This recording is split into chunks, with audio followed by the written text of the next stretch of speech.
Mengapa tidak sejak dari dulu Indonesia stop ekspor bahan mentah nikel, bauksit, timah, dan tembaga?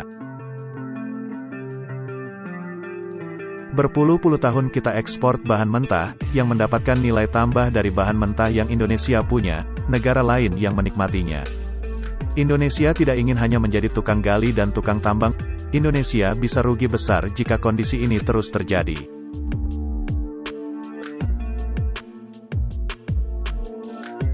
Jokowi menginginkan adanya hilirisasi sebelum Indonesia mengekspor bahan mentah. Mengekspor barang mentah memang akan mendatangkan uang untuk negara ini. Namun, yang dibutuhkan Indonesia saat ini adalah nilai tambah dari barang tersebut. Stop, jangan berpikir Indonesia akan kirim bahan mentah. Nikel pertama, udah stop. Tahun depan mungkin bisa stop bauksit. Kalau smelter kita siap, stop bauksit. Sehingga kita bisa membuka lapangan kerja, hilirisasi, industrialisasi di negara kita. Bauksit sudah, tahun depannya lagi stop tembaga.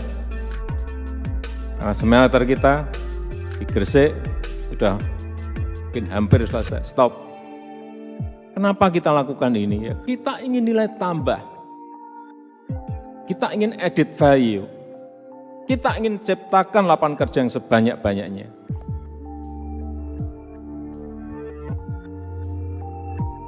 Mengekspor barang mentah secara tidak langsung membuat masyarakat Indonesia hanya sebatas tukang gali dan tukang tangkap. Pola seperti inilah yang harus diubah mulai saat ini. Inilah yang sedikit demi sedikit, tahap demi setahap harus mulai kita hilangkan. Enggak boleh lagi kita hanya jadi tukang tangkap ikan. Enggak, harus ada industri pengolahannya di sini, ujar Jokowi. Indonesia memiliki sumber daya alam yang kaya. Hal ini harus didukung dengan industri terkait agar nilai tambah tersebut tercapai. Barang mentah yang diolah itu juga akan menjadi kombinasi antara kekayaan alam dan teknologi. Pada saat kita mendapatkan booming kayu hanya tebang, tapi gak ada industri perkayuan, gak ada industri permebelan, sehingga nilai tambahnya juga kita kehilangan kesempatan itu. Sekali lagi kita harus menghasilkan produk yang mempunyai nilai tambah tinggi, yang mengkombinasikan antara pemanfaatan kekayaan alam dengan kearifan dengan teknologi yang melestarikan. Presiden Joko Widodo, Jokowi, menyebut bahwa dihentikannya ekspor bahan mentah untuk nikel sejak tanggal 1 Januari tahun 2020 telah menunjukkan hasil positif bagi perekonomian negeri ini. Dia menyebut, ekspor besi baja dalam paruh pertama tahun ini telah menembus 10,5 miliar dolar atau sekitar 152 triliun rupiah. Contoh, nikel ore. Kalau jadi besi baja, nilai tambah itu bisa 10 kali lipat. Sehingga kita ingat, sekarang ini lompatan ekspor kita tinggi itu sebenarnya dari sini. Sampai akhir tahun perkiraan saya bisa 20 miliar. Karena di bulan Oktober ini sudah 16,5 miliar US dollar. Akhir tahun perkiraan saya, estimasi saya bisa 20 miliar US dollar. Hanya dari kita stop nikel. Dan perkiraan saya kalau nanti jadi barang-barang yang lain, perkiraan saya bisa 35 miliar. Hanya dari satu barang.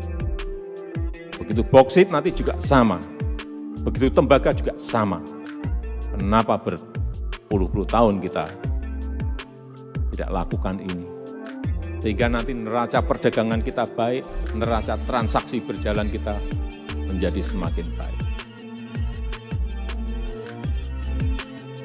Berdasarkan pemetaan Badan Geologi pada Juli tahun 2020, Indonesia memiliki sumber daya biji nikel sebesar 11.887 juta ton dan cadangan biji sebesar 4.346 juta ton. Sedangkan untuk total sumber daya logam mencapai 174 juta ton dan 68 juta ton cadangan logam.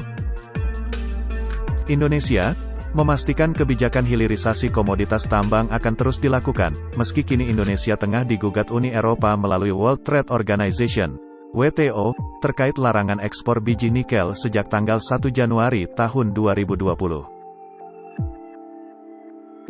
Meskipun menyesali tindakan dan langkah Uni Eropa tersebut, ia menekankan, proses sengketa di WTO merupakan suatu hal yang biasa dan wajar terjadi manakala ada persoalan di antara anggota.